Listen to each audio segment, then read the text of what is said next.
దేవుడిచ్చే వరములు అనేక సార్లు నొప్పి, వేదన, అవమానము, ఒంటరితనము, అనారోగ్యము ఈ గిఫ్ట్ ప్యాక్లు ఉంటాయంట.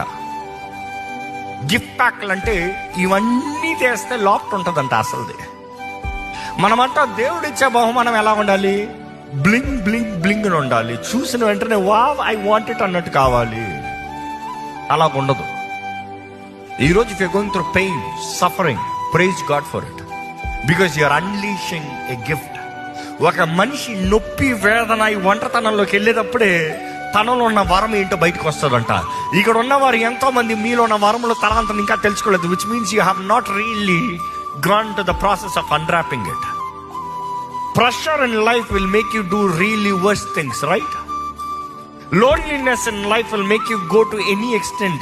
అందుకని లోన్లీనెస్ ఉన్నవాడు చూడండి సూసైడ్ వరకు వెళ్ళిపోతారు. Suffering in life, if you have a character, suffering in life will bring the best out of you. ఈరోజు దేవుడు మీలో ఇచ్చిన వరం ఏంటి?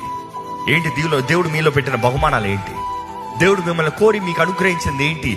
అది మీలో ఉన్నది ఇంకా దాచిపెట్టి ఉన్నది.